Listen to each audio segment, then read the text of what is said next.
নমস্কার শ্রোতা বন্ধুরা, কেমন আছেন? নতুন বছরের শুরুতেই অব্যক্ত অডিও স্টোরিজের পক্ষ থেকে আপনাদের সবাইকে জানাই অনেক অনেক শুভেচ্ছা এবং ভালোবাসা।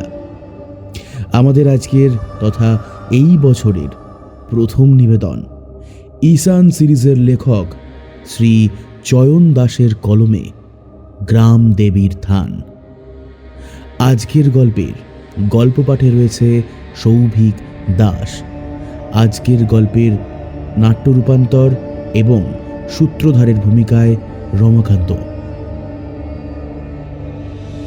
যারা ভয় পেতে ভালোবাসেন, যারা লৌকিক অলৌকিকের ঊর্ধ্বে উঠে শুধুমাত্র এক টান টান রোমাঞ্চ অনুভবের জন্য সেই আজও কান পাতেন ভয়ের বিভীষিকার অন্তরালে, তাদের জন্যই আজকের আমাদের এই বিশেষ নিবেদন শ্রী চয়ন দাসের কলমে এক লোককথা আখ্যান অনুসারে রহস্যময় গল্প গ্রাম দেবীর থান।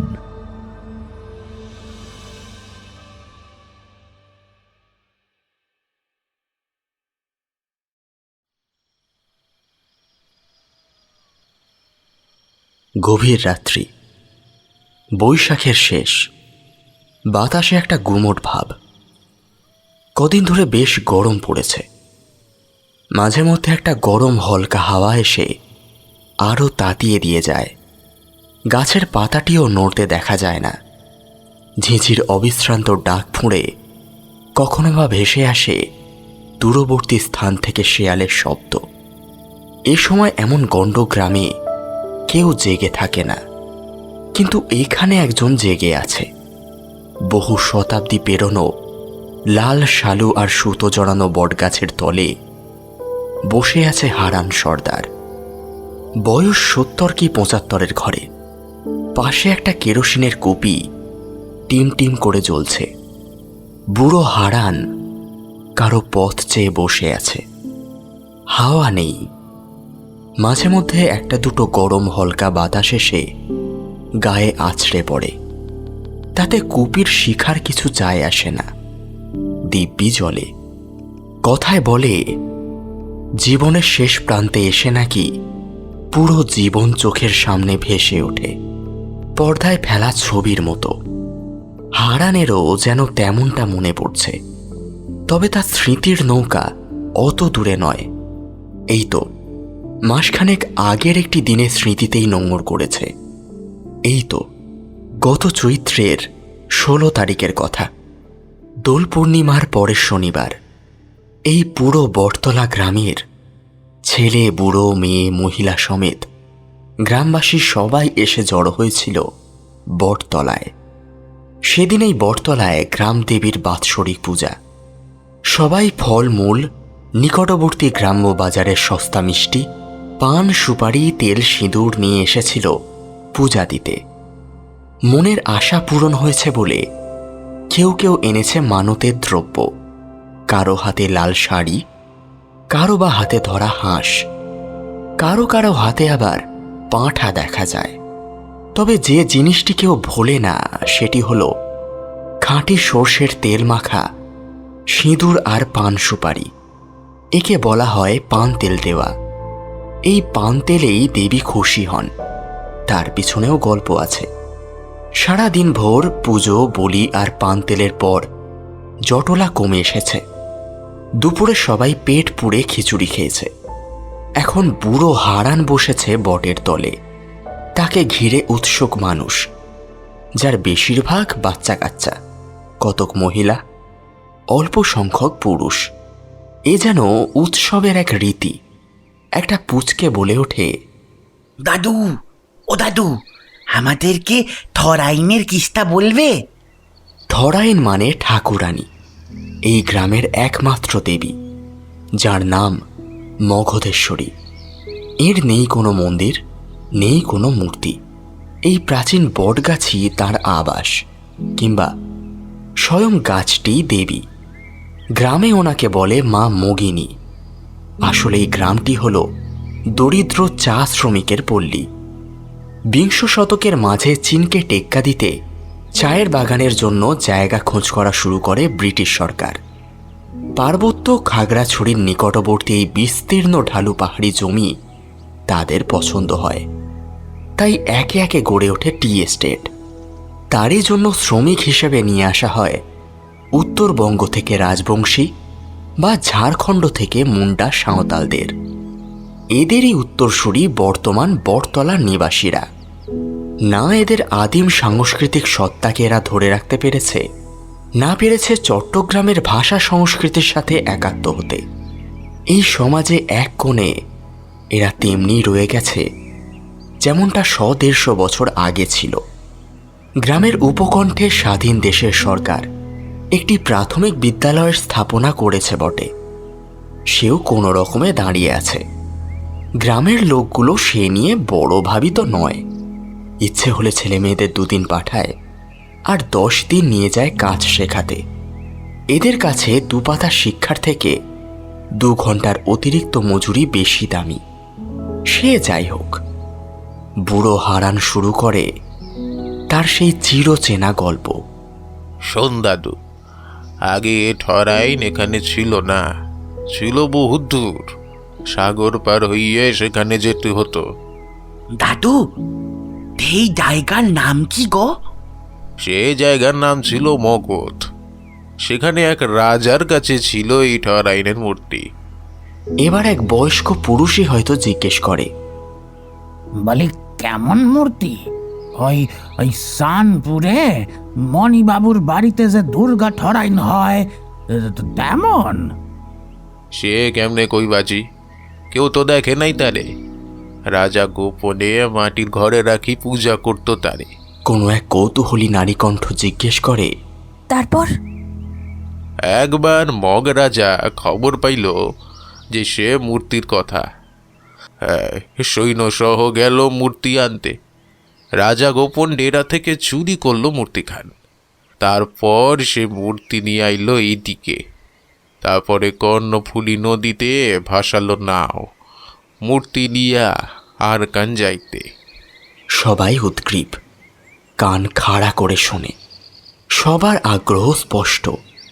হারান খানিকটা দম নিয়ে আবার শুরু করে, দেবী মূর্তি চুরির পাপে হইল নাও ডুবি। সকলে ডুবে গেল, শুধু একজন বাদে। সে ছিল রাজার ছোট ছেলে, যে কিনা রাজাকে নিষেধ করেছিল চুরিটা কইরতে। রাজা তো শোনে নাই, তবে তারে দয়া কইরে দেবী প্রাণ ভিক্ষে দিল। তো সে ক্লান্ত শরীরে শুইয়াছিল নদীর তীরে।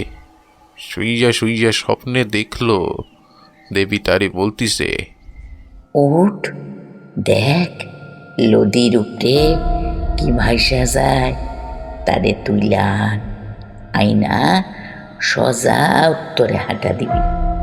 যেখানে যাইয়া হাত থেকে খসে পড়ব সেইখানে মাটি চাপা দিবি। তারপর যে গাছ উঠবে তারে পূজা করবি আমার নামে।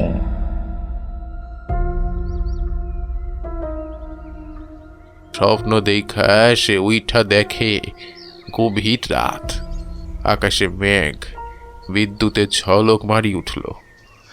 আর দেখা গেল লাল গোল একখানা পাকা বটের ফল।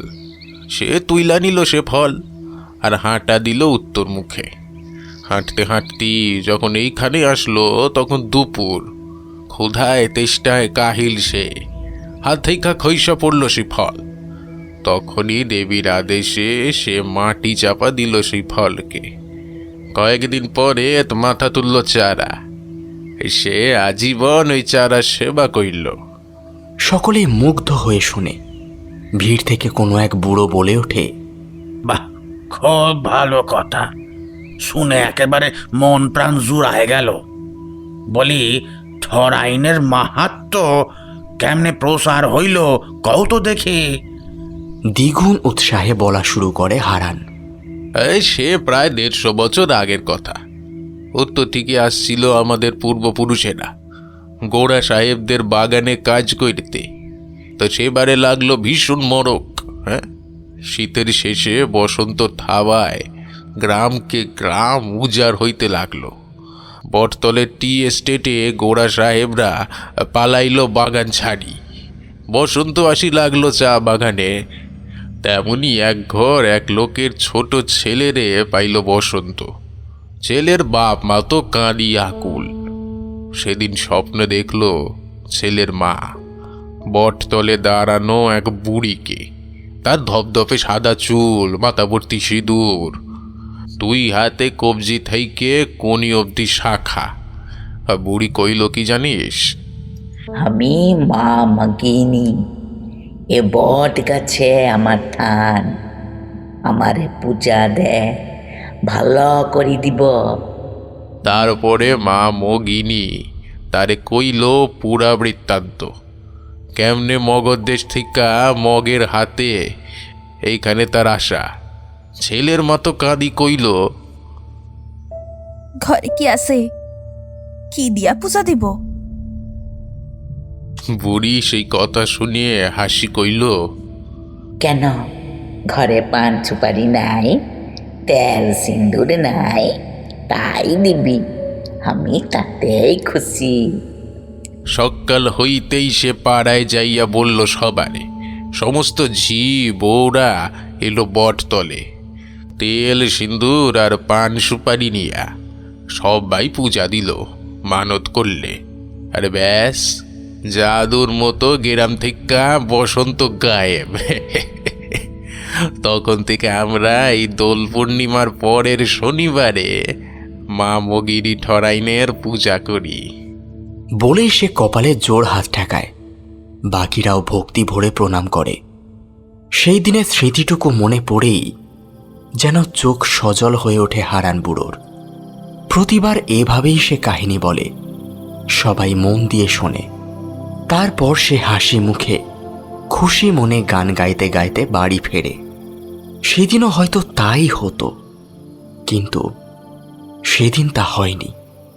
কারণ তার মনের পর্দায় আবার ভেসে ওঠে সেদিন বিকেলের ঘটনা প্রবাহ। বটতলার থানের সামনে সেই থামে একটা কালো গাড়ি। সেখান থেকে নেমে আসে বছর 35-এর জনৈক ব্যক্তি, সঙ্গে অপেক্ষাকৃত তরুণ 2 জন ছেলে আর একজন বয়স্ক লোক। ছেলেগুলোর একজনের হাতে লম্বা কাঠের স্কেল আর পেন্সিল, আর একজনের হাতে মাপার ফিতে। 35-এর লোকটি চোখের ইশারা করে তাদের উদ্দেশ্যে, নিচু স্বরে কয়েকটা কথা জানায়। তারাও মাথা নেড়ে কাজ করতে শুরু করে, ফিতে টেনে মাপ যোগ শুরু করে। চা বাগানের শ্রমিক বস্তির সবাই কৌতূহলী, কে এরা? তবে প্রবীণ সদস্যরা একে চেনে। এই টি এস্টেটের মালিক স্বপন চৌধুরীর ছেলে, তথা বর্তমানে প্রকৃত মালিক সৌমেন চৌধুরী।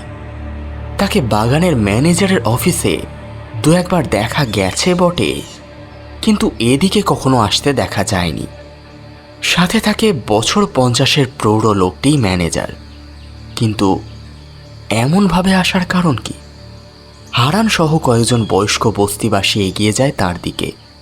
হারানই কথা বলে, নমস্কার বাবু, তা হঠাৎ আজকে কি মনে কইলে? সৌমেন একরকম বিরক্তি মিশ্রিত কণ্ঠে বলল, জায়গাটা মাপজোক করতেই এলাম। মাপ যোগ কইরে কি হবে গো বাবু? আচ্ছা, খোলসা করেই বলি তাহলে, সবাই শোনো। প্রতি বছর এখান থেকেই তোমরা কাঁচা পাতা তুলে গাড়ি বোঝাই করে দাও। সে পাতা শহরে পৌঁছে যায়। শহরে প্রসেস করার পর সেই পাতা যায় পাইকারদের কাছে, তারপর বাজারে। এই মিলিয়ে পরিবহন খরচা বেশ অনেকটাই বেড়ে যায়। বিগত মহামারীর পর থেকেই ব্যবসায় বেশ মন্দা চলছে। এখন খরচ কমানো দরকার। তাই আমরা ভাবছি প্রসেসিং প্ল্যান্টটা এখানেই বসাবো, একদম বাগানের কাছে। পাতা পরিবহনের ঝামেলাও হবে না, পাইকারেরা এখান থেকেই যাচাই বাছাই করে পাতা নিয়ে যাবে। আর এতে করে তোমাদেরও লাভ। ব্যবসায় খরচা কমলে তোমাদের মজুরিও আমরা বাড়াতে পারবো। কি বলো সবাই? বস্তির নবীন শ্রমিকেরা বেশ খুশি হয়, কিন্তু কিছু একটা আন্দাজ করে হারানের মুখে মেঘ ঘনিয়ে আসে। চিন্তিত মুখে জিজ্ঞেস করে, কিন্তু বাবু, তাই জন্য এই থানের এখানে মাপ যোগ করতেছেন কেন? আসলে দেখতেই তো পাচ্ছ, আশেপাশের সব জমিতেই বাগান ছড়ানো। বাগান বাদে বাকি জায়গা হলো এই বুড়ো বটগাছ আর তোমাদের ওই বস্তির জমিটা। এখন যদি তোমাদের ওই বস্তিটুকু আমরা নিয়ে নিই, তো তোমরা থাকবে কোথায়? তার জন্যই কি? হারানের চোখে মুখে যুগপৎ ভয় আর ক্রোধ ফুটে ওঠে। তার জন্য গাছটা কাটতে হবে, তারপর উঁচু নিচু জমি সমান করে মাটি ফেলতে হবে। নেহাত কম জায়গা তো নয়। খবরদার বাবু, এমন কইরেন না। এ যে সে গাছ নয়, মা মগিনীর থান। এই থান নষ্ট কইরেন না বাবু। একটা শ্রমিক ছোট লোকের মুখে খবরদার শব্দটা যেন পছন্দ হয়নি সৌমেনের। সাহস মন্দ নয়, দৈনিক 120 টাকার মজুরের সাহস কি করে হয় 1 কোটিপতির ছেলেকে খবরদার বলার?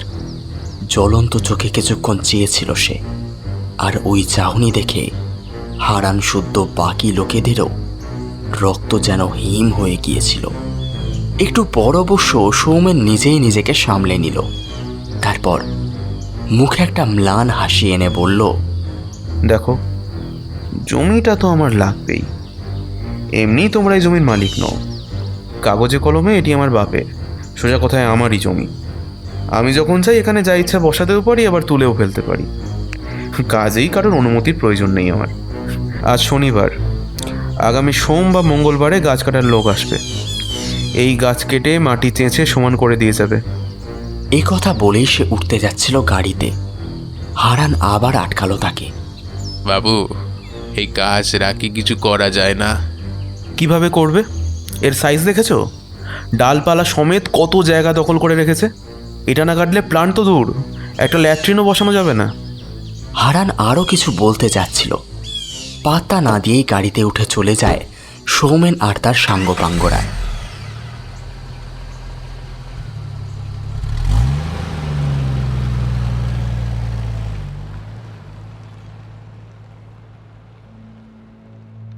সেদিন রাতে যেন সবার ঘুম উড়ে গিয়েছিল একসাথে। প্রবীণেরা তো বটেই, নবীন আর মাঝবয়সীদেরও অনেকে উদ্বিগ্ন। এই গ্রামে আর কোনো মন্দির বা দেবস্থান নেই। নিকটতম মন্দির বলতে মাইল 5 দূরে বাগান বাজারে শ্মশান কালী মন্দির। এই দরিদ্র শ্রমপল্লীর বিশ্বাসের এই একটি কেন্দ্র, সেটিও কিনা নাই হয়ে যাবে। সবাই অনেকক্ষণ অবধি বসে রইল গাছের তলে। কিছু একটা ঠিক করবে বলেই বসেছিল ওরা, কিন্তু কিছুতেই তাদের মাথায় আসছে না কি করা যায়। কিছুক্ষণের নিস্তব্ধতা ভেঙে আর এক প্রবীণ শিবদাস বলে ওঠে, হ্যাঁ, কি করবা আর? হ্যাঁ, ওদের সাথে কি পেরে ওঠা সম্ভব? যা কইতে চায় করতে দাও গা, আমরা বাঁচব নি। শিব্য, তোর মাথা কি খারাপ হইছে? এটা কোনো গাছের মামলা না, এই আমাদের মা, আমাদের ঠরাইন। তা তুমি লড়বা এদের সাথে? হ্যাঁ, তুমি লড়বা? লড়োগা, যাও লড়োগা। এই বয়সে আমি এদের মধ্যে নাই, আমি নাই গো। একটা চাপা গুঞ্জন ওঠে। স্পষ্টতই জটলা দ্বিধা বিভক্ত, তবে হারানের কদর আছে সবারই মাঝে। সক্রিয় মজুরদের মধ্যে সে বয়োজ্যেষ্ঠ। শেষমেশ সকলের সম্মতিক্রমে ঠিক হলো তারা প্রতিবাদ করে দেখবে। হয়তো প্রতিবাদের স্বর বড়বাবু মানে স্বপনের কানে গেলে সে নিশ্চয়ই ছেলেকে নিরত করবে। আর যাই হোক, সে ঠাকুর দেবতা মানা মানুষ, হয়তো এমন অধর্ম হতে দেবে না। রবি সোম গিয়ে মঙ্গলবার আসলো। সেদিন সকাল 8টার পরপরই দেখা গেল গ্রামে ঢুকলো একটা পিকআপ ভ্যান। তাতে ভদ্রলোকের পোশাক পরিহিত 2 জন আর 7-8 জন মজুর গোছের লোক, সঙ্গে মোটা মোটা দড়িদড়া আর কাঠ কাটার অস্ত্র। কোনো এক পাড়া বেড়ানো বাচ্চার চোখে পড়তেই সে বস্তিতে গিয়ে খবর দিল। ছুটল হারান, সাথে আরও লোকেরা। সবাই দাঁড়িয়ে গেল থান ঘিরে। কাটা তো দূর, একটা ডালও ওরা নিতে দেবে না। মজুর দলের সাথে থাকা ইঞ্জিনিয়ার 2 জন বেশ অল্প বয়সী, শহুরে মানুষ। এত জটলার হই হই দেখে ঘাবড়ে গেল। সরে যেতে বেশ অনুনয় বিনয় করল, জানালো তাদের ক্লায়েন্ট তথা সৌমেন চৌধুরী গতকালই ফরেনে গেছেন বিশেষ গুরুত্বপূর্ণ কাজে, আর তাদের উপর দায়িত্ব দিয়ে গেছেন। কাজ না হলে বেশ অসুবিধায় পড়বে ওরা, কিন্তু বস্তিবাসী অটল, তারা নড়বে না। মোটামুটি ৩-৪ ঘন্টা বাগবিতণ্ডার পর পুরো দল পিছু হটতে বাধ্য হলো। ওদের গাড়ি ধুলো উড়িয়ে চোখের আড়াল হতেই গ্রামে একটা অকাল উৎসব নেমে এলো যেন। সেদিন যারা হারানের বিরোধ করেছিল তারাও আজ একমত, কিন্তু ওরা জানতো না এটি সবে শুরু। মোটামুটি বেশ কয়েকটা দিন কাটল নিরুপদ্রবে। গরমের আঁচ বাড়তে লাগলো। চৈত্র পরবের সময় চলে এলো। বটতলের মাইলখানেক দক্ষিণে চাঁদপুর, সুন্দরপুর প্রভৃতি পল্লী জনপদ। এখনো কিছু কিছু বাড়িতে খই ভাজা, লবণ তৈরি, নাড়ু পাকানো হয়। তাছাড়া চৈত্র সংক্রান্তির দিন সব বাড়িতে রান্না হয় পাঁচন, যাকে বলে ঘণ্ট। তাতে লাগে নানাবিধ জংলি কন্দমূল। পরিচিত সবজির সাথে রান্না হয় নানান রকম বুনো লতা পাতা, ডাঁটা কাণ্ড। বটতল বস্তির বহু মহিলা এই সময়টিতে ব্যস্ত থাকে নিকটবর্তী বনে ঘুরে সেসব জোগাড় করতে, আর সেগুলো নিয়ে বিক্রি করে ওই সব জনপদের নিকটবর্তী বাজারে। নববর্ষের মিষ্টি বলতে এই বস্তিতে আসে দুরঙা বাতাসা। নতুন পোশাক তো অকল্পনীয়। বৈশাখ গড়াতে গড়াতে মাঝ সময়। হারানের এখনো মনে আছে আবার গাড়ি নিয়ে এসেছিল সৌমেন চৌধুরী। চড়া রোদে গাড়ি থেকে নেমেই তার মেজাজ চড়ে গিয়েছিল। চিৎকার করতে করতে উঠে গিয়েছিল থানের বটগাছ জড়ানো শিকড়ের উপর। রাগত স্বরে হারান বলেছিল, নিচে নামি হারান বাবু, ঠরাইনের থানে কেউ উঠে না, আর আপনি জুতা পায়ে উঠলেন কেন? Shut up! তোমাদের জন্য আমায় এতগুলো প্রজেক্ট ফেলেই গন্ড গ্রামে আসতে হলো। আমার পাঠানো ইঞ্জিনিয়ার আর মজুদদের গায়ের জোর দেখিয়ে তাড়ানোর সাহস কী করে পাও? আমি ভালো মানুষের মতো তোমাদের জানিয়ে কাজটা করতে চেয়েছিলাম, কিন্তু তোমরা হলে গোয়ার ছোট লোক। আমার ভদ্রতার দাম দিলে না। এতদিনে গাছটা সরে যেত, শুধুমাত্র তোমাদের জন্য এতগুলো টাকার সময় নষ্ট হলো আমার। কড়া দাবরানিতে সবাই চুপ। কিছু বলার নেই কারোরই। অন্তত সৌমেনের তাই আশা ছিল, কিন্তু বাদ সাধল হারান। আবার সেই গোয়ার তুমি করেই সে বলল, বাবু বাবু আপনি এমনটা করিতে পারেন না বাবু, বাবু আপনি এমনটা করিতে পারেন না বাবু। এবার সৌমেনের ব্যাপক হাসি পেল। ক্রমশ হাসিটা ক্রূর হয়ে উঠল। তারপর সে বলল, পারি না? রিয়েলি? কাগজে কলমে লেখা আছে এই জমি ছিল এক ব্রিটিশ সাহেব জেসন উডসের।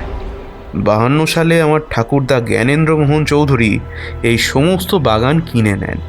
ফলে আইনত এই জমির প্রতিটি কোণা, প্রত্যেক ইঞ্চির মালিক উত্তরাধিকার সূত্রে আমি। কাজেই এখানে কি থাকবে আর কি উপড়ে যাবে সেটুকু ডিসাইড করার ক্ষমতা আমারই। আর কেউ তাতে বাধা দিলে কি হবে জানো তো? ল্যান্ড এনক্রোচমেন্টের দায়ে মামলা করতে পারি আমি। আর এই যে তোমাদের পক্ষে কোনো উকিলও দাঁড়াতে পারবে না। তার ফিসই বা দেবে কে? হ্যাঁ, তখন দিনের 120 টাকা মজুরির বদলে জেলের ভাত খাবে সবাই। আর ভেবো না তোমাদের জেলে ভরলে মজুর পাওয়া যাবে না। লাখ লাখ ভুখানাঙ্গা বসে আছে একটা কাজের আশায়। হ্যাঁ, এর চেয়েও ডবল মজুর আমি নিয়ে আসতে পারি। মোট কথা, তোমরা হলে চুনোপুটি। এই রাঘব বোয়ালের সামনে দাঁড়ানোর ক্ষমতা তোমাদের নেই। কাজেই কেন নিজের পেটে লাথি মারছো বলো তো? সকলেই নির্বাক। কারোর মুখে কথা নেই। বাবুর সব কথা তারা বুঝতে পারে না, কিন্তু এইটুকু বুঝতে পারে বাবু কোন ভয়টা তাদের দেখিয়েছে। একবার যদি জেলের ভিতরেরা ঢোকে তবে কেউ নেই তাদের বের করে আনে। সবার মুখে এক আতঙ্কের মেঘ ছায়া ফেলে। হারানো নির্বাক। উত্তেজনার আতিশয্যে সেও হয়তো এসব ভাবতে পারেনি, বা তার সরল মনে এসব জটিল প্রসঙ্গ ওঠেইনি। তার মনের ভাব হয়তো বুঝতে পারে সৌমেন, তাই তার মুখে বিজয়ীর হাসিটা চওড়া হয়ে ওঠে। খানিকটা থতমত খেয়ে হারান এবার বলে, শোনেন বাবু, এ আমাদের ঠরাইনের থান, আমাদের মায়ের থান। আমাদের এভাবে অনাথ করে দিবেন না বাবু। বাবু, আমাদের এভাবে অনাথ করে দিবেন না। কথা শুনে বেশ কৌতুক পায় সৌমেন। হেসে বলে, তোমার নামটা কি যেন? আগে হারান, হারান সর্দার। শোনো হারান, তোমার ঠাকুরানির জন্য নয়, তোমরা অনাথ হওনি এই চৌধুরীদের দয়ায়। হ্যাঁ, আর তোমার ঠাকুরানি যদি শক্তিশালী হয় তোমাকে থামিয়ে দেখাতেই তো পারে। তার যদি এতই দয়া হতো তবে বলো, তোমাকে মালিক আর আমাকে মজুর করে দিতে। পারবে কি? একটা বট গাছের সে ক্ষমতা নেই। কাজে এসব আঁকড়ে থেকে নিজের লোকের বিপদ বাড়িও না। এ কথা বলে সে আবার গলা চড়িয়ে বলে, আগামী শনিবার আমার ইঞ্জিনিয়ার আর মজুরেরা আসবে, আর কেউ বাধা দেওয়ার চেষ্টা করো না, কেমন? বলেই একটা শ্লেষাত্মক হাসি হেসে গাড়িতে উঠে যায়। শীষ বাজাতে বাজাতে ড্রাইভারকে বলে স্টার্ট দিতে। একপাল হতভম্ব লোক তার দিকে তাকিয়ে থাকে। সে মুহূর্তের কথা মনে পড়তেই ডুকরে কেঁদে ওঠে হারান। হায়, তার সামনে দাঁড়িয়ে তার ঠাকুরানির নামে, মায়ের নামে যা তা বলে গেল বাবু। সে কিচ্ছুটি বলতে পারল না। গরিব বা মজুরের জন্ম নিয়ে কখনো তার মনে খেদ জাগেনি, আজ জাগল। হায়, সে যদি রাজার ঘরে জন্মাতো, জীব না তুলে নিত তার সামনে কেউ এমন বললে, বা ওই মুহূর্তে সে কেন কালা হয়ে গেল না? তাহলে তো শুনতে হতো না আরও সব। কিন্তু শুনতে তাকে হয়েছিল, তার বস্তির লোকেরাই শুনিয়েছিল। সত্যিই তো, কি পাবে তারা এই বটগাছ আঁকড়ে? এতদিন কি পেয়ে এসেছে? তাদের দশার কোনো পরিবর্তন আছে কি? না কেটে বাঁচিয়ে রাখলে কেই বা দেবে এই গাছ? শুধু তাই নয়, অনেকে রীতিমতো ভর্ৎসনা করল হারানকেই, তাদেরকে ভুলভাল বুঝিয়ে ঝামেলায় জড়ানোর জন্য। তার ঘরে তো কেউ নেই, তাই পরের ছেলের বাপ মা জেলে মরে পচুক কি না খেয়ে মরুক, তাতে তার কি যায় আসে? কেউ কেউ বিদ্রুপ করল ভীমরতি বলে। হারান তবুও দমে যায়নি। সে বলেছিল, এ হলো ঠরাইনের পরীক্ষা। মা মগিনী দেখতে চান কারা তার আসল ভক্ত। তারা যদি এক মনে মায়ের থান বাঁচাতে চায়, তবে মা সহায় হবেন, ঠিক মগরাজার ছোট ছেলের মতো। কর্ণফুলীর নাওডুবিতে যেমন সে বেঁচেছিল, তেমনি তারাও বাঁচবে। কিন্তু কেউ আমলে নেয় না। ওসব কেচ্ছা কাহিনী, ওসব কে দেখেছে? চৌধুরীদের সবাই চেনে, ওরা চাইলেই ভিটেতে ঘুঘু চড়াতে পারে। শেষমেশ এমন হলো যে লোকজন অতিষ্ঠ হয়ে হারানের মুখের ওপরই দরজার ঝাঁপ ফেলে দিতে লাগল। সমগ্র দৃশ্যপট হাতড়ে হারান এবার যেন ফিরল বর্তমানের জমিনে। অন্ধকার রাত্রি, বেশ গুমোট। কৃষ্ণপক্ষের চাঁদ ঢেকে গেছে মেঘের অন্তরালে। ঝড় উঠবে কি? হয়তো উঠবে, কিন্তু হারানের মনের ঝড় শান্ত হয়ে গেছে। তার সাথে আনা কুপিটার তেল ফুরিয়ে আসছে, দপদপ করছে সেটা। এবার গাছের দিকে তাকিয়ে হারান আপন মনে বলতে থাকে, মা বগিনি, মারে জন্মের সময় মারে খাইছি, বাপটা আমানির টান নিতে পারে নাই, তবু মাথার ওপর তোর ছাদটা ছিল রে মা। জ্বর হইছে, অসুখ হইছে, কোনো ডাক্তার বলতি ডাকি নাই, তোর তলায় এসে শুইতাম। তোর বাতাস, তোর ছায়া আমারে ভালো করে দিত। খানার চিন্তা করি নাই, হাত পেটা খাই আর নাই বা খাই, তোর দয়ায় গতরে শক্তির অভাব হয় নাই রে মা। কাজ করি খাইছি, ভিক্ষা করি নাই কখনো। আমাকে এই বস্তিকে মায়ের মতো কোলে রাখলি মারে। এখন বেয়াকে কয়, হ্যাঁ তুই মা না, তুই একটা গাছ, একটা গাছ রে মা, তুই নাকি একখানা গাছ। কি করে হয় রে মা? মারে মা।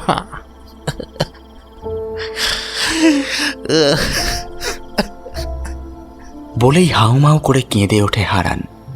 ওর কান্নার উত্তর প্রকৃতির কাছেও নেই, তাই সব নীরব, নিস্তব্ধ। আবার সে বলতে থাকে, কাইলকে জম দুধগুলো আসি তোর গায়ে কোপ দিবে রে মা। অবুক, ও মা, পরাণ থাকতে কেমন দেখবো এই দৃশ্য রে মা? এই কেমনে দেখবো? না রে মা, আমি দেখবো না।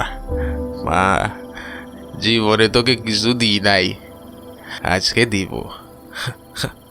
আমারই পরাণ খান রে মা, আমারই পরাণ খান। সবাই বলে তুই নাই, কিন্তু আমি জানি তুই আছস। আমি জানি আজকে তোর শিকড়ে নিজেকে শেষ করে দিব রে মা। হয় এই বস্তিবাসী যাইবে, নইলে তুই যাইবি। ধর্মের দোহাই মা মগিনী, মানে ধর্মের দোহাই লাগে। জাগ রে মা মগিনী, তুই জাগ রে মা, মারে তুই জাগ। বলেই 2 হাতে চোখ মুছে নেয়। তারপর লুঙ্গির সাথে গামছায় বাঁধা কাস্তেটা বের করে সে চিৎকার করে ছড়া কাটে। যে ছড়া কেটে পূজারী থানের বাৎসরিক পূজা শুরু করে। বাহ বাবুগিনী রে মারে, আয় রে মা, আয় আয় রে মা, মারে। আশেপাশে কোনো শ্রোতা থাকলে তারপর একটা খ্যাঁচ শব্দ শুনতে পেত। তারপর কোনো দর্শক থাকলে কপির ফরফর করে নিভে যাওয়া দেখত। আর দেখত কয়েকবার ধরফর করে নড়ে ওঠে স্থির হয়ে যাওয়া হারানের দেহটা। তারপর আকাশে ডেকে উঠল প্রবল বজ্র নির্ঘোষ। দীর্ঘদিনের গুমট ভেঙে শনশন বাতাস সহ নেমে এলো বৃষ্টি।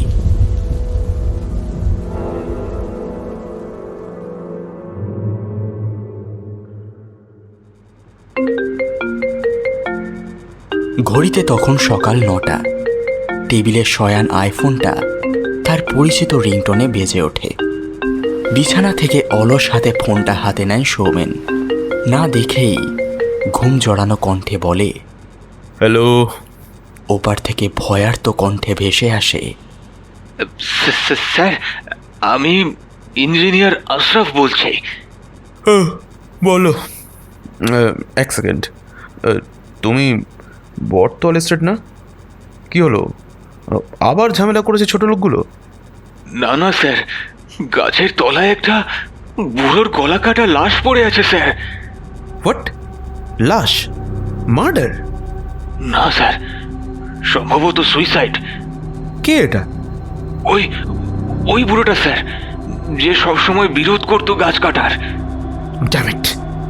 শোনো, চারপাশে কি অবস্থা? লোকজন ক্ষেপে আছে? স্যার, কেউ কেউ কান্নাকাটি করছে, সবাই ভিড় করে দাঁড়িয়ে আছে। গত রাতে বেশ বৃষ্টি হয়েছে, পানি জমে গেছে স্যার, আর তাতে বুড়ো রক্ত লেগে পুরো লাল হয়ে গেছে স্যার। স্যার, যদি পুলিশ কেস হয় আমার আমার রেপুটেশন খারাপ হয়ে যাবে স্যার। শোনো শোনো, তোমরা চলে এসো, ইমিডিয়েট ব্যাক করো। ওখানে পুলিশ কমপ্লেন করবে এমন কেউ নেই। আমি এস্টেটের ম্যানেজারকে খবর দিচ্ছি লাশটা দ্রুত ব্যবস্থা করার জন্য। মিডিয়াতে যেন কিছু না আসে, তোমরা দ্রুত বেরিয়ে যাও। কলটা কেটেই ম্যানেজারকে ফোন লাগায় সৌমেন। জেনে মোটামুটি আশ্বস্ত হয় যে তার ঘরে কেউ নেই। বুড়ো বিয়ে থা করেনি, কাজেই লাশের দাবিদার নেই। তখনই মাথায় এক বুদ্ধি চাপে সৌমেনের। ম্যানেজারকে বলে দেয়, বস্তিবাসীকে বলুন অপমৃত্যুর লাশ ফেলে রাখতে নেই, জ্বালিয়ে ফেলুন। লাশ চাই, কেস ক্লোজড। কলটা কেটেই বেশ তৃপ্তি পায় সে। ছোট লোকগুলোর অন্ধবিশ্বাস কেমন ওদের উপরেই ঝাড়া গেল। উফ, তবে তার কাজটা আবার পিছিয়ে গেল এই যা। আবার সব অ্যারেঞ্জমেন্ট করতে হবে। ধ্যাত। বিকেলের মধ্যে ফোন এলো, বুড়োর লাশ জ্বালানো হয়ে গেছে। গ্রামের অনেকেই কান্নাকাটি করেছিল বটে, কিন্তু সৎকারে কারো আপত্তি ছিল না। পুলিশের কথা অবশ্য উঠেছিল, তবে ম্যানেজার জানতো কোন ভয়টা দেখাতে হয়। ম্যানেজার বলে দিয়েছিল পুলিশ এলে ওদেরও কাউকে খুনি সন্দেহে জেলে পুরে দেবে। ওরা মুখে কুলুপ দিয়েছে।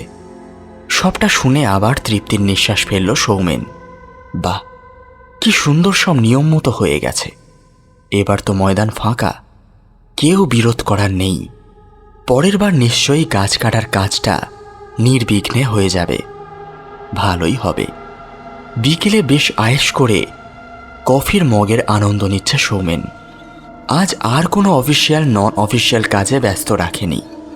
আজ শুধু রিল্যাক্স করবে। একটু পরই তার অসুস্থ বাবা এসে ঢুকলেন তার রুমে। কোনো রকমে লাঠিতে ভর দিয়ে এরুম ওরুম করেন। তাকে ঢুকতে দেখে এগিয়ে গিয়ে তাকে ধরে সৌমেন, তারপর বসিয়ে দেয় চেয়ারে। তার বাবা স্বপন চৌধুরীর মুখ গম্ভীর।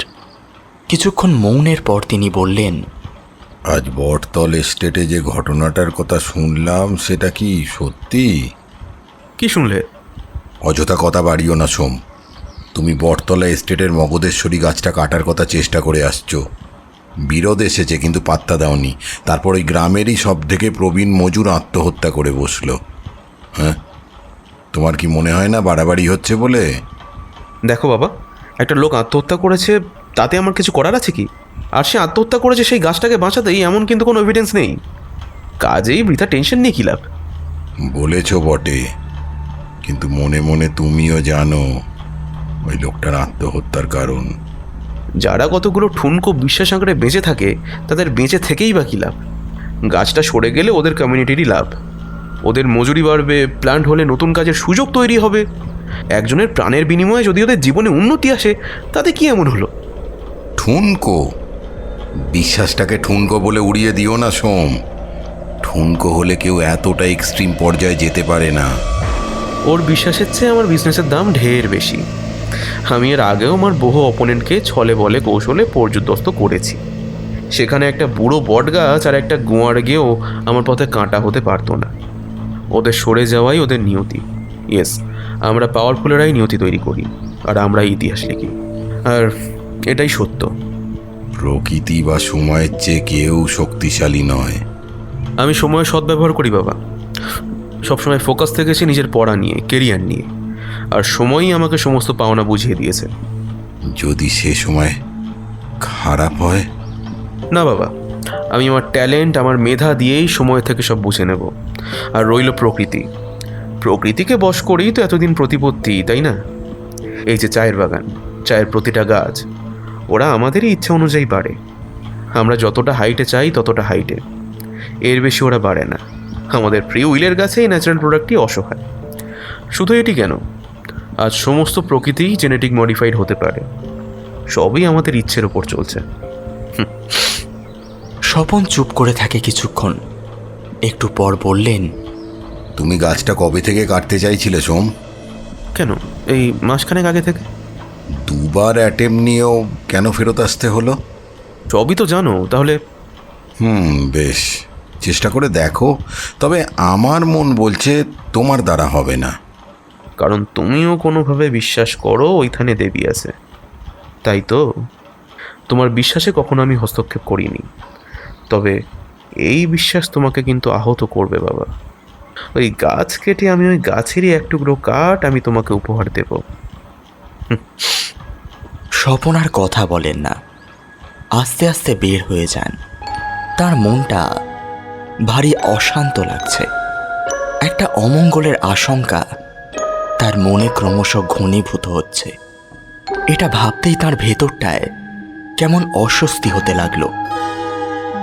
হারানের আত্মাহুতির পর সপ্তাহখানেক কেটে গেছে। জ্যৈষ্ঠের প্রথম দিক। গরম এখনো বেশ ভালোই পড়ছে। আম গাছে রং ধরছে। বটতলের বস্তির লোকজনও ঘটনার আঁচ ভুলতে শুরু করেছে। তবে তারা মোটামুটি নিশ্চিত, আজ হোক কি কাল এই গাছ আর থাকবে না।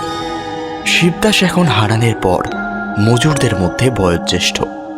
হারানের সাথে খুব বেশি সদ্ভাব না থাকলেও তার খুব একটা লড়াইও ছিল না।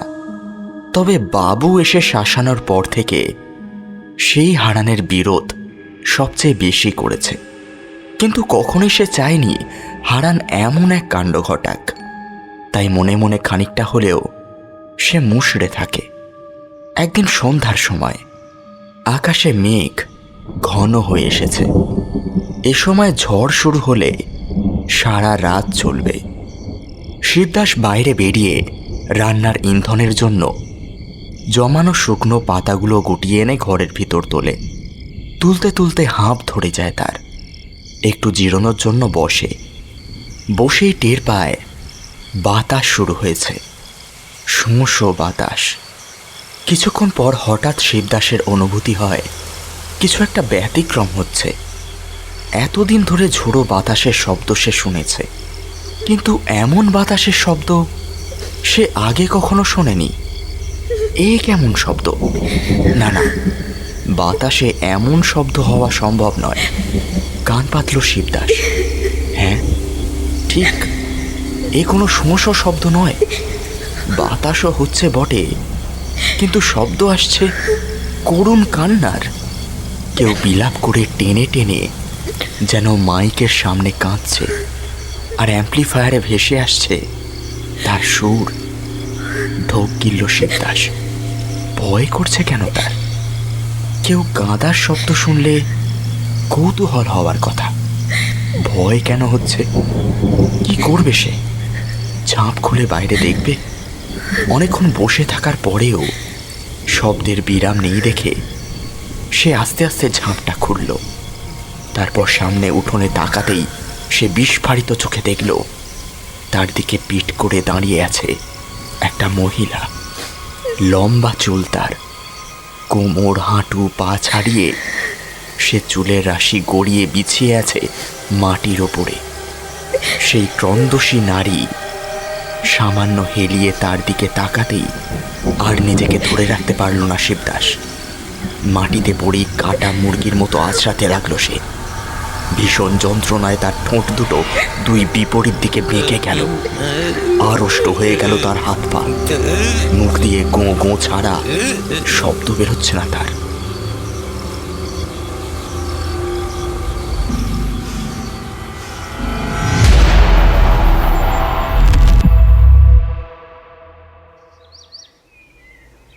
একটা বড় ট্রাক দাঁড়িয়ে, সেখানে বোঝাই করা একটা জেনারেটর আর দুটো ইলেকট্রিক্স মেশিন, সাথে 10 জন মজুর। তাদের সাথে থাকা করাত, কুড়াল আর হাতে ব্যবহারযোগ্য কিছু যন্ত্রপাতি, সাথে ইঞ্জিনিয়ার 2 জন।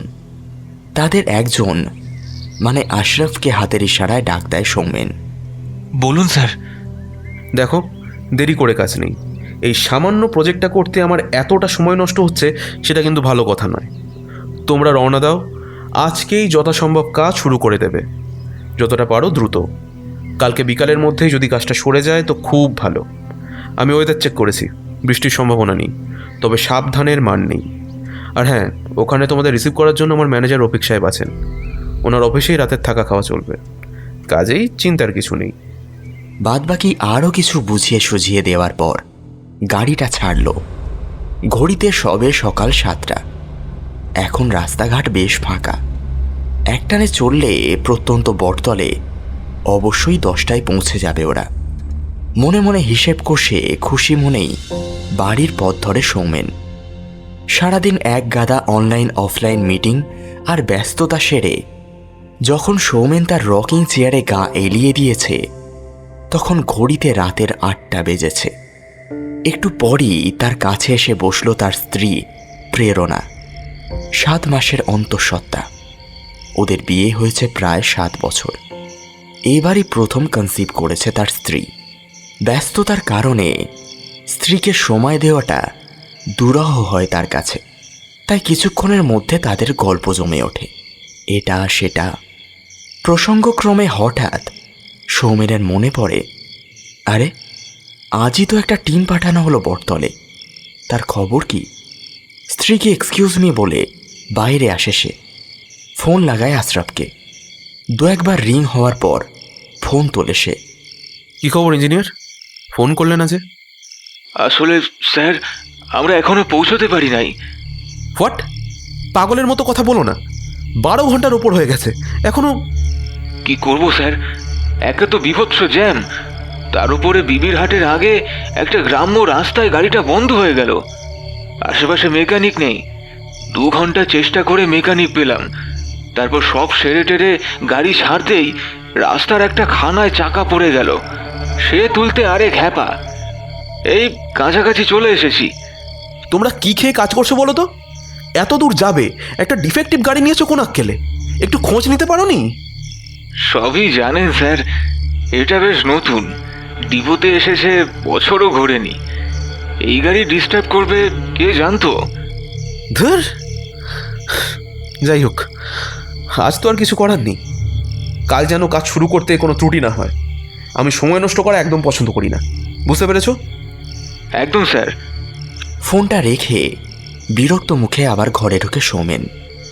কৌতূহলী মুখে তার দিকে তাকালো তার স্ত্রী প্রেরণা। কি ব্যাপার? আর বলো না,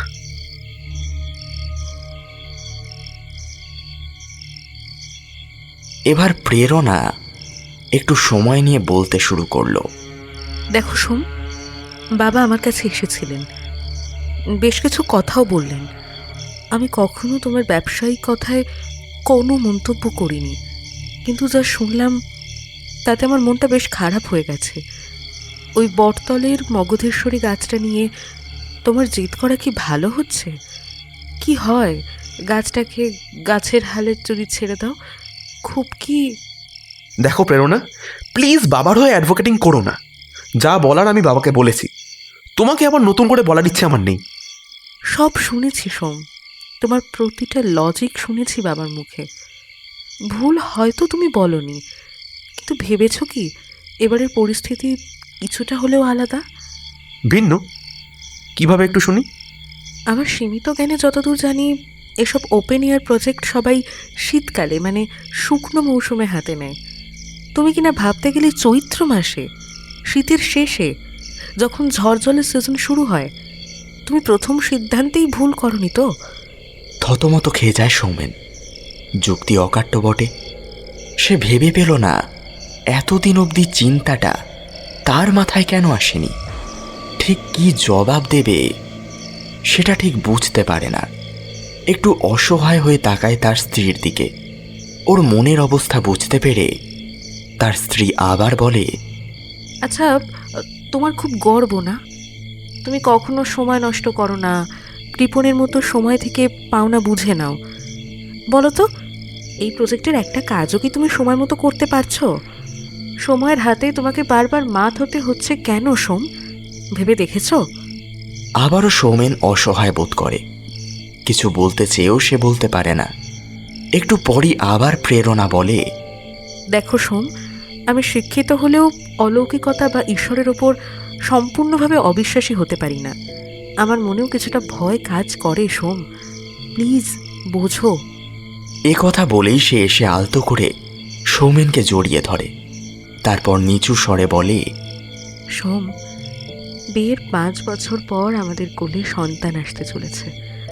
আমি শুধু চাই কোনো অভিশাপ যেন আমাদের স্পর্শ না করে। দেখো, আমি সত্যি জানি না ওই বৃদ্ধের আত্মহত্যার কারণটা কি, কিন্তু যদি সত্যি সে ওই গাছটাকে বাঁচাতে আত্মাহুতি দেয়, তবে কি সে তোমাকে সফল হতে দেবে? কিংবা কিংবা কোন দিকে ইশারা করতে চাইছো? সৌমেনের গলাটা একটু কেঁপে ওঠে যেন। কিংবা তার আরাধ্যা দেবী যদি সন্তান হারিয়ে ক্রুব্ধ হয়ে ওঠেন, যদি প্রতিশোধ নিতে আসেন, তাহলে তাহলে কি হবে সোম? ধুর ধুর, এসবও হয় নাকি? জানি না, আমি সত্যি জানি না এসব হয় নাকি হয় না। তবে মা হতে চলেছি তো ভাবনাটা একেবারে ফেলেও দিতে পারছি না আমি। আমার সন্তানকে কেউ এমন করে কষ্ট দিলে আমিও কি তাকে ছেড়ে দিতাম নাকি? তুমিই বলো না সোম, যদি আমাদের সন্তানকে... বাজে কথা বলো না তো, শরীর খারাপ হবে। চলো চলো, ডিনারটা সেরে নেওয়া যাক। এ কথা বলে একরকম জোর করেই স্ত্রীর হাত ধরে ঘর থেকে বের করে আনে, যেন প্রসঙ্গ থেকে পালিয়ে বাঁচতে চাইল। রাত্রি বেশ গভীর। চা বাগানের মাঝখানে ম্যানেজারের থাকা 2 তলা একটা দালান। নিচের তলাটা প্রায়ই অস্থায়ী স্টোররুম হিসেবে ব্যবহার করা হয়। এখন হারভেস্ট সিজন না থাকায় ওটা খালি। মজুরদের শোয়ার ব্যবস্থা ওখানেই হয়েছে। আর ইঞ্জিনিয়ার 2 জন ম্যানেজারের পালঙ্কে শুয়ে। তাদের জায়গা দিতে গিয়ে ম্যানেজার নিজে বিছানা পেতেছে মেঝেতে। একজন মজুরের ঘুম ভেঙে গেল। বেশ গুমোট গরম। ঘুম ভাঙতেই তার বিড়ির তলব হলো, তাই আড়মোড়া ভেঙে বারান্দায় এসে দাঁড়ালো সে। একটা বিড়ি জ্বালিয়ে চারপাশ দেখতে থাকলো। চারপাশে কোমর সমান উঁচু চা গাছের সারি। দালানটি উঁচুতে, আর তার পাদদেশ থেকে ঢালু হয়ে নেমে গেছে ক্রমশ সমতলে। সমতলেই সেই বট গাছটি, আর একটু এগিয়েই চা শ্রমিকদের বস্তি। সেদিকে কিছুক্ষণ তাকিয়ে থেকে বিড়ি টানল মজুরটি। তারপর আবার দরজার দিকে মুখ ফেরালো শুতে যাবে বলে। হঠাৎ পিছন থেকে একটা শব্দ তাকে থমকে দিল। চরম নিস্তব্ধ রাতকে চিড়ে একটা শব্দ আসছে। হ্যাঁ, ঠিক পিছন থেকে একটা বিলাপ ভরা কান্নার সুর। যেভাবে কোনো স্বজনকে হারিয়ে কেউ কাঁদে, বা বলা যায় কোনো সন্তানকে হারিয়ে মায়ের বুক ফাটা আর্তনাদ। এত রাতে কেই বা এমন কাঁদবে, তাও এই ভরা বাগানের ভিতর। ধীরে ধীরে একটু পিছন ফিরল সে। এ কি, ওটা কি এগিয়ে আসছে? ঠিক বট গাছটাকে পিছনে রেখে এগিয়ে আসছে একটা দীর্ঘ অবয়ব। কি লম্বা, আর তারও চেয়ে তার লম্বা চুল। চারপাশে ছড়িয়ে ভূমিতে বিছিয়ে তার চুল। দীর্ঘ লম্বিত তার দুই হাত, কবজি থেকে কনুই পর্যন্ত তার শাখা। রোদুত্তমান সে ভয়ানক নারীর মুখ থেকে পানের রস রক্তের মতো চুমিয়ে পড়ছে। তার কপালে ল্যাপটানো তেল সিঁদুর। ঘন ঘোর নিস্তব্ধ রাত্রে এই কান্নার শব্দ প্রতিধ্বনিত হয়ে আরো করুণ আর ভয়াল শোনায়। কাঁদতে থাকে মজুরটি। মুখ থেকে বিড়ি খসে পড়ে ফ্লোরের উপর। চিৎকার করে বেহুশ হয়ে পড়ে যায় সে। শব্দ শুনে ছুটে আসে বাকি মজুরেরা। পরদিন সকালে মজুরটির জ্ঞান ফিরলেও গায়ে প্রচণ্ড জ্বর। ক্রমশই বিকারগ্রস্তের মতো বিড়বিড় করে কী সব বকে চলেছে। এদিকে ভোর থেকেই আকাশ কালো করে শুরু হয়েছে বৃষ্টি। প্রবল বর্ষণে চারিদিক ঝাপসা হয়ে এলো। অবস্থা এমন হলো যে বাইরে পা রাখাই মুশকিল। কাজেই প্রত্যেকেরই গ্যাঁট হয়ে বসে থাকা ছাড়া আর কোনো উপায় রইল না। শহর থেকে ফোন করে সৌমেন যথেষ্ট রাগারাগি করছে। ফাঁকিবাজির লিমিট আছে ইত্যাদি ইত্যাদি বলে গালিও দিল কয়েক দফা। তাতে অবশ্য কারো কিছু করার নেই। প্রবল বর্ষণে পুরো বেলাটাই কেটে গেল অন্ধকারে। তার উপর দুপুর থেকে লোডশেডিং। কাজেই বিরস বদনে বসে থাকা ছাড়া কোনো উপায় নেই কারো হাতে। সেদিন রাতেও ঘটল তেমন ঘটনা। এবার একা কোনো মজুর নয়, তিনজনের সাথে ঘটল ঘটনা। রাতের একটানা বর্ষণের শব্দ ভেদ করে তারাও শুনেছে গগন বিদারী চিৎকার করে কান্নার শব্দ। সে কান্না যতটা করুণ, তার চেয়েও বীভৎস। অন্তরাত্মায় কাঁপন ধরে শুনলে ওই তিনজনের মধ্যে একজন একটু সাহস করে এগিয়ে গিয়ে দেখতে চাইল। বাকি দুজন বাধা দিলেও সে বিশেষ পাত্তা দিল না। দরজার বাইরে গিয়েই সে প্রবল বেগে চিৎকার করে ওঠে। বাকি দুজন ছুটে যায়। তারাও সভয়ে আর্তনাদ করে জাগিয়ে দেয় বাকি মজুরদের। প্রথমে যে মজুরটি বাইরে গিয়েছিল সে মাটিতে মুখ গুঁজে গোঁ গোঁ করে কাঁপছিল। বাকি দুজন বারান্দার দেওয়ালে ভয়ে সিঁটিয়ে বসেছিল বৃষ্টি ভেজা ফ্লোরের উপর। তাদের চোখ বিস্ফারিত। পরদিন সকাল প্রায় 10টা পেরোনোর পর ওদের একটু সম্বিত ফিরল। তবে আগের দিনের একজন মিলিয়ে মোট 4 জন অসুস্থ হয়ে পড়ল। ম্যানেজার বা ইঞ্জিনিয়ার ভয়ে তটস্থ হয়ে রইল। কারো সাহস হচ্ছে না মালিককে ফোন করে বলার। অবশ্য ফোন করবেই বা কীভাবে? টানা 1.5 দিনের লোডশেডিংয়ে সবারই ফোন ডেড। ইঞ্জিনিয়ার আশরাফের পাওয়ার ব্যাংক ছিল বটে, সেও চার্জ হবার সময় পায়নি। কাজেই রীতিমতো সকলেই কিংকর্তব্য বিমূঢ় হয়ে বসে রইল। সেদিন সকাল 10টায় বৃষ্টি থামল। আকাশের অবস্থা দেখে মনে হলো হয়তো আর বৃষ্টি হবে না। তবে তাদের কাজের জায়গাটা ঢালু থেকে নেমে আসা জলে নিমজ্জিত। বটগাছটাই কোনো রকমে দেখা যায়। জলের মধ্যে দাঁড়িয়ে আছে চুপচুপে ভিজে হয়ে। তার গায়ে জড়ানো শালুটা রোদে পুড়ে বৃষ্টিতে ভিজে শুকিয়ে যাওয়া রক্তের দাগের মতো কালচে লাল দেখাচ্ছে। এরকম জমে থাকা জলের জেনারেটর বসিয়ে ইলেকট্রিক মেশিন চালানো বড়ই বিপজ্জনক। জল ঢুকে যন্ত্র বিকলের চেয়েও শক খেয়ে প্রাণহানির সংখ্যা অনেক বেশি। তাই সিদ্ধান্ত হলো আগে গুঁড়ি আর ডালপালাগুলো সাফ হয়ে যাক। জল নেমে গেলেই শিকড় উবড়ে মাটি সমান করা যাবে।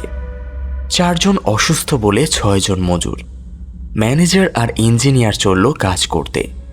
ওরা বারান্দা দিয়ে বের হতে যাবে এমন সময় প্রথম রাত থেকে জ্বরাক্রান্ত মজুরটি হঠাৎ চিৎকার করে উঠল, এই খবরদার, খবরদার কইলাম, যাইস না, বারংবার মানা করছি। ওই গাছে তোরা কিছুই করবার পারবি না। চল এখান থেকে পালাই যাই। যতক্ষণ প্রাণ আছে ততক্ষণ পর্যন্ত বাইসা ফিরতে পারবো। বাকি 3 মজুরও তাতে সায় দেয়। এদিকে ইঞ্জিনিয়ার দুজনও বেশ ভয় পেয়েছে, বিশেষত দ্বিতীয় ইঞ্জিনিয়ার স্বরূপ। সে বৌদ্ধ ঘরের ছেলে। এমন দৈব প্রভাব সম্পন্ন গাছের বিষয় তার কাছে অজানা নয়। তাছাড়া এদের কথা শুনে তারও মনে পড়ে রাতে ঘুমানোর সময় অস্বস্তির কথা। সে কি তবে ভুল শোনেনি? ওই রাতের হাহাকারযুক্ত কান্নাই তবে ঠিক? কিন্তু এসব ভাবলে চলবে না। প্রজেক্টের অ্যাডভান্স কবেই নিয়েছে সে কে জানে। প্রজেক্টের বড়বাবু ফোনে না পেয়ে কি পরিমাণ অগ্নিশর্মা হয়ে রয়েছে। বয়স তার কম, যদি ঠিকঠাক পারফর্ম না করে তবে বহু কষ্টে পাওয়া ফার্মের চাকরিটা খোয়াতে হবে। তাই মনকে জোর করে দমিয়ে সেও এগিয়ে চলল। দালানটার একটা ইট বিছানো রাস্তা নেমে গেছে সমতলের দিকে। বৃষ্টি পড়ে কতক পিচ্ছল হয়ে আছে। সাবধানে নামতে লাগলো ওরা। নামতে নামতে ইঞ্জিনিয়ার আশরাফ নিচু স্বরে ম্যানেজারকে জিজ্ঞেস করল, তা গতবারের মতো ঝামেলা টামেলা হবে না তো? মানে কেউ ব্যাগরা দিতে আসবে না তো? কেউ থাকলে তবেই না আসবে। মানে? আশরাফের কণ্ঠে বিস্ময়। মানে পুরো বস্তি এখন প্রায় খালি, বেশিরভাগই এখন নেই, কদিনের জন্য চলে গেছে। কেন বলুন তো? ভয়। কিসের ভয়? আসলে কি যে বলি ইঞ্জিনিয়ার সাহেব, হারান বুড়ো মরার সপ্তাহখানেক পর এক সন্ধ্যায় খুব ঝড় উঠেছিল। সেই সন্ধ্যায় আর এক বুড়ো মজুর শিবদাস হঠাৎ করে পক্ষাঘাতগ্রস্ত হয়ে পড়ে। সবাই বলছিল সে নাকি খুব ভয় পেয়েছে। এই ঘটনার পর অনেকেই নাকি এরকম ভয় পেয়েছে। কেউ কেউ নাকি দেখেছে এক লম্বা চুলওয়ালা এক মহিলাকে, আর যেই তাকে দেখেছে সেই নাকি অসুস্থ হয়ে পড়েছিল। ওদের ধারণা বটগাছের দেবী নাকি খেপে গেছে, তাই তার অভিশাপের ভয় সবাই এখান থেকে সরে পড়ছে। সব অশিক্ষিত লোকজন সাহেব, গতানুগতিক জীবনের সামান্যতম ব্যতিক্রম ঘটলেই এরা সব কিছুর মধ্যে অলৌকিকতা খুঁজে বেড়ায়। চত্বর সব শুনেই কেমন যেন থ মেরে গেল আশরাফ। স্বরূপও যেন ভিতরে জমে গেল। তার এটি ভেবে আরও অস্বস্তি হলো যে এই তল্লাটে তারা 2 রাত কাটিয়েছে সম্পূর্ণ একা আর অরক্ষিত অবস্থায়। মজুরদের অসুস্থতাও যদি একই কারণে হয়, তবে 2-2 4 হয়ে যদি কোনো বিপদও ঘটে তাদের দেখার জন্য আশেপাশে কেউ নেই। এসব ভেবেই দুজনে অস্থির হয়ে উঠল। তারপর সমতল, সেখানে জল জমে আছে। ইঞ্জিনিয়ার দুজন প্যান্ট গুটিয়ে নেয় হাঁটু অবধি। মজুরেরা লুঙ্গি কাছা মেরে কোমর বেঁধে নেয়। জমানো জলে পা দিতেই ঠান্ডায় যেন জমে গেল আশরাফের পা। ওরে বাপ রে বাপ, বৃষ্টির জমানো জল এত ঠান্ডাও হয় নাকি? ঢোক গিলে পিছনে তাকিয়ে হাতে ইশারা করে ডাকলো মজুরদের। তারাও নেমে এলো একে একে। দেখে মনে হচ্ছে সবাই কেমন যেন দমে আছে। কতক্ষণ ওর মুখ চাওয়াচাওয়ি করলো। তারপর একজন বলল, ও ভাই, এত শুরু করা লাগবো? দেন কোপটা দেন, দেখি তাড়াতাড়ি দেন। বলেই হাতে থাকা বড় কুড়ালটা দিয়ে ঘ্যাঁত শব্দে গুঁড়িতে একটা কোপ বসিয়ে দেয়। সাথে গাছের অপর প্রান্তে থাকা অপর মজুরেরাও। তখনই হঠাৎ এমন ঘটনা ঘটল যা সবার কল্পনারও বাইরে ছিল। গাছের ক্ষত দিয়ে তৃপ্ত তরল রক্ত ছিটকে এসে গায়ে পড়তে লাগলো ওই দুই মজুরের। দুজনেই হতভম্ব, দূরে দাঁড়ানো বাকিরা হতবাক। এ কি রক্ত! একটা বুড়ো বটের গায়ে কোপ বসাতেই এরকম ফিনকি দিয়ে রক্ত ছুটছে কিভাবে? এটা কিভাবে সম্ভব? মজুর দুটোর হাত কাঁপছে, মাথা ঘুরছে। ওরা অনুভব করলো ওদের চোখ, নাক, কান আর মুখ বেয়ে নামছে তপ্ত তরল। হাত দিয়ে মুছে দেখে লাল রক্ত। রক্ত ছুটেছে তাদের নাক মুখ দিয়েই। দেখেই দুজনে আর্তনাদ করে ওঠে। তারপর কাঁপতে কাঁপতে ঝপ করেই জলের উপর পড়ে যায়। তফাতে থাকা বাকিদের সম্বিত ফেরে দ্রুত জলে নেমে ওদের টেনে আনে। গাছের থেকে রক্তের ধারা ক্রমশ ঝরে পড়ছে, আর জমে থাকা জলটা ক্রমশ রক্তের লাল হয়ে উঠতে লাগলো। সারা আকাশ ছেয়ে ফেলেছে কাক। কা কা রবে বটগাছটা ঘিরে চক্কর কাটতে লাগলো আকাশ জুড়ে। আর পরিবেশ ক্রমশ ভরে উঠল ভারী এক বোটকা দুর্গন্ধে। আশরাফ আর সহ্য করতে পারে না। ওয়াক ওয়াক শব্দে বমি করে দেয় সে। স্বরূপের অবস্থাও তথই বচ। বাকি মজুরেরা বিড়বিড় করে দোয়া দরুদ পড়তে থাকে। একজন আর্তনাদ করে ওঠে, ইয়া আল্লাহ, এইটাতে সিন আছে, নইলে কাইতে এত খারাপ ঘটনা হইল কেমনে? আগেই আমাগরে সাবধান করছিল, আমরা বুঝি নাই।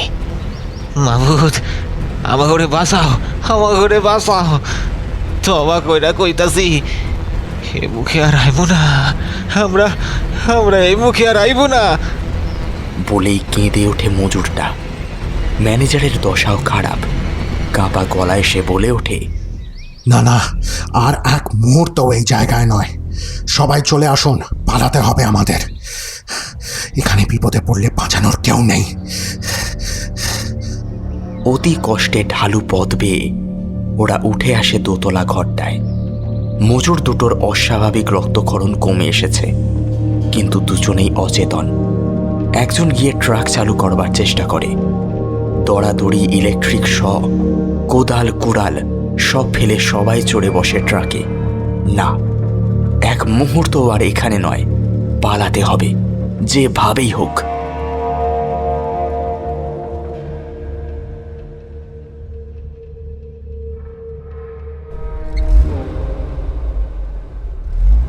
খুব বেপরোয়াভাবে গাড়ি চালাচ্ছে সৌমেন। না, একটু ভুল হলো। সে গাড়ি তার ইচ্ছে চালাচ্ছে না। ওর চোখ মুখ দেখে মনে হচ্ছে গাড়ি ওর নিয়ন্ত্রণের বাইরে চলে গেছে।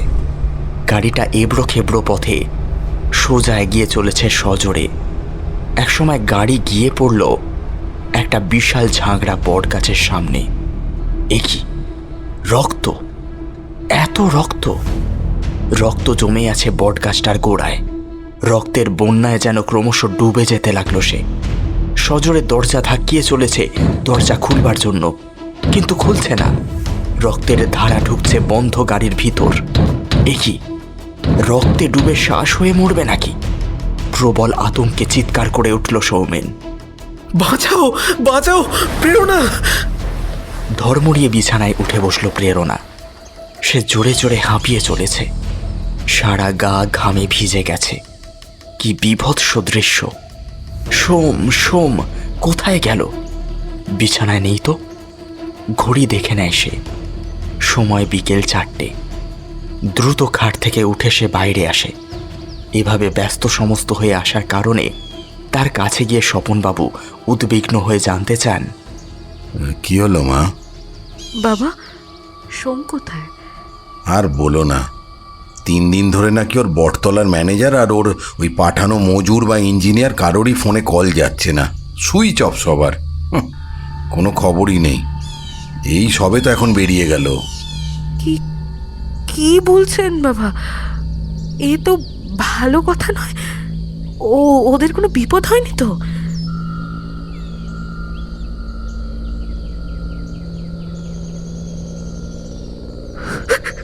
বড় খারাপ স্বপ্ন দেখেছি বাবা।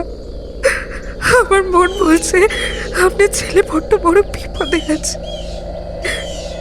আমাকে যেতে হবে বাবা, আমাকে যেতেই হবে। আপনি যেভাবে হোক একটা গাড়ির বন্দোবস্ত করে দিন। কিছুতেই না মা, তোমাকে আমি কিছুতেই যেতে দিতে পারি না। তোমার আসন্ন সন্তানের কথা তো ভাবতে হবে মা। বাবা, আগাম একটা সংকেত যখন পেলাম, নিশ্চয়ই ভগবান চান আমি চেষ্টা করি। এভাবে হাত পা ঘুটিয়ে আমি বসে থাকতে পারবো না বাবা। হাত পা ঘুটিয়ে বসে থাকা আমার পক্ষে সম্ভব নয়। কিন্তু মা। আর কোনো কিন্তু নয় বাবা, আমাকে আমাকে এক্ষুনি যেতে হবে। স্বপ্নে দেখেছি সে আমাকে ডাকছে, আমাকেই যেতে হবে বাবা, আমাকেই যেতে হবে। স্বপন চৌধুরী একটা ফোন করেন। গাড়ি এসে দাঁড়ায় বাড়ির সামনে। তৈরি হয়ে প্রেরণা উঠে বসে গাড়িতে। স্বপন বললেন, মা, ও চেনে বটতলের এস্টেট, ও ঠিক পৌঁছে দেবে। পারলে ওকে একটু বুঝিয়ে সুজিয়ে নিয়ে এসো। তারপর ড্রাইভারকেও বলে দেন খুব সাবধানে সন্তর্পণে গাড়ি চালাতে, যেন তার বৌমার কোনো অসুবিধা না হয়। আর গাড়ি ছাড়ার আগে জানালায় গলা গলিয়ে বললেন, মা, একটা কথা যদি বলি রাখবে? বলুন। এস্টেটের মজুরদের মুখে শোনা যে নাকি পান সুপারি আর তেল সিঁদুর মানত করে, তাকে নাকি মা মাগিনী কখনো ফেরান না। একটা অনুরোধ মা, সব দ্বিধা দ্বন্দ্ব যুক্তি তর্ককে সরিয়ে রেখে একটাবার মনে মনে মানত করো না মা। বলেই হাপুস নয়নে কেঁদে ওঠেন স্বপনবাবু। দৃঢ় কণ্ঠে প্রেরণা বলে, তাই হবে বাবা, তাই হবে। মন থেকে আমি মানত করছি। তারপর চোখ বন্ধ করে মনে মনে নিজের মানতের কথা বলে একটা অলক্ষ্য প্রণাম জানায় প্রেরণা। তারপর ড্রাইভারকে জানায়, চলুন দাদা। গাড়ি চলছে, চালাচ্ছে সৌমেন।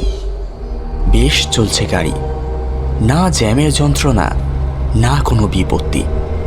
এগিয়ে চলেছে সৌমেন। যত এগোয় তত তার রাগ জাগার দিতে থাকে। রাগটা ঠিক কার ওপর সে জানে না। একবার হাতের কাছে পেলে সে দেখে নেবে সব কটাকে, সব শালার শত্রু। গাড়ি এগিয়ে চলে। এই তো মাঠ খোলা ফেলে বটতল গ্রামে ঢুকলো তার গাড়ি। হঠাৎ খেয়াল করলো তার চারপাশে পরিবেশ বদলে গেছে যেন। একই একটু আগে শেষ বিকেলের আলো ছিল, এখন এমন আধার কেন? আর এরকম অন্ধকারে এত কা করে নাকি? আর এমন বটকা ভারী গন্ধটাই বা কিসের? এসব দেখছিল আর এগিয়ে চলছিল সে। ওই তো সামনে এস্টেটের অফিস। ওই দেখা যায় দোতলা দালানটা। এমনকি দূর থেকে দালানের সামনে পড়ে থাকা ইলেকট্রিক শ আর পড়ে থাকা কুড়াল কোদারগুলোও দেখা যাচ্ছে। কিন্তু একটাও জনমানবের দেখা নেই কেন? গাড়িটা থামিয়ে নামতে চাইল সে, কিন্তু এ কি, গাড়ি থামছে না কেন? না, ব্রেক কাজ করছে না। এ কি, যেন কোনো শক্তিশালী চুম্বকের টানে গাড়ি ছুটে চলেছে। হেডলাইট দুটো দপদপ করে নিভেই গেল। কিসের অমুক টানে গাড়িটা খেলনা গাড়ির মতো ধাক্কা খেতে খেতে এগিয়ে চলেছে সরু পথ বেয়ে, ঠিক গ্রাম দেবীর থানের দিকে। একরকম উড়ে গিয়েই ঝপ করে গাড়িটা গিয়ে পড়ল বটের সামনে জমানো জলটায়। এ কি, এমন আষ্টে গন্ধ, রক্ত! সৌমেন প্রবল চেষ্টা করছে দরজা ধাক্কিয়ে বাইরে বেরিয়ে আসতে। না না, খুলছে না। আজ সময় বা প্রকৃতি কোনোটাই তার বশে নেই। গাড়ির কাঁচের জানালা দিয়ে দেখল বটের ডালে বসে কেউ একটা। চুপ করে নিচে নামল সে। কি দীর্ঘ তার অবয়ব!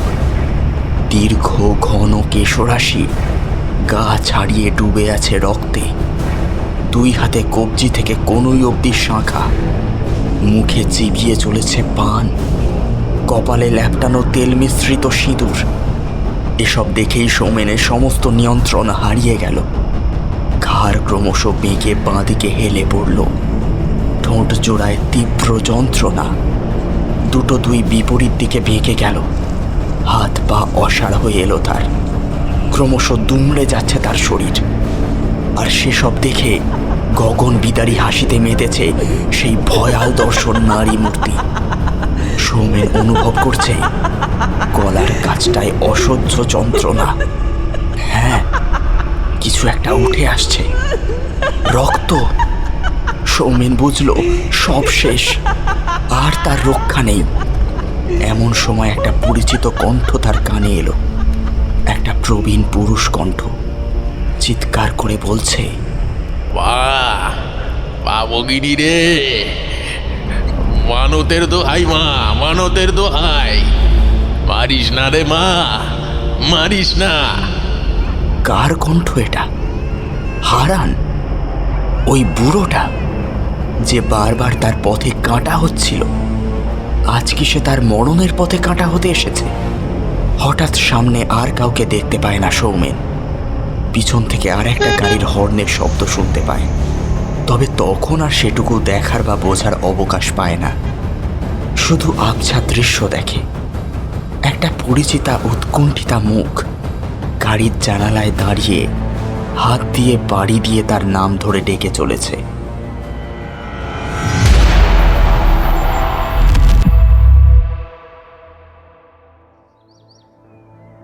দোল পূর্ণিমার পরবর্তী শনিবার বটতল এস্টেট সংলগ্ন দেবীর থানে আজ উৎসব। তেল, সিঁদুর, পান সুপারি আর শাড়ি নিয়ে পুজো দিতে এসেছে এস্টেটের নতুন মালকিন প্রেরণা চৌধুরী। সাথে হুইল চেয়ারে তার অপাঙ্গ স্বামী, আর কোলে 10 মাসের শিশুপুত্র। নিয়ম মাফিক তেল, সিঁদুর আর পান সুপারি মানে পান তেল দিয়ে প্রণাম করে প্রেরণা। মনে মনে ভাবে, ইস, সেদিন যদি প্রাণে বাঁচানোর মানতের কথা না বলে অক্ষত রাখার মানতটা করত, হয়তো আজ 2 পায়ে হেঁটে আসত। হুইল চেয়ারে বসা সৌমেন এক দৃষ্টিতে গ্রামদেবীর থানের দিকে তাকিয়ে আছে।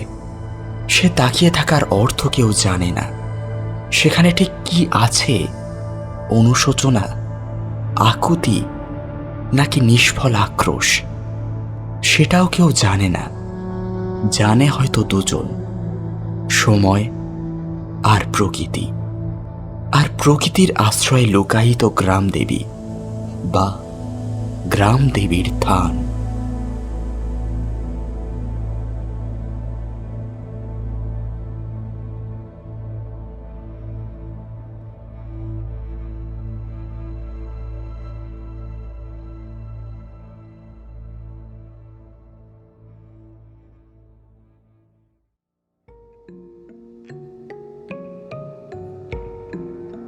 বন্ধুরা, কেমন লাগলো আমাদের আজকের গল্প অবশ্যই কিন্তু জানাতে ভুলবেন না।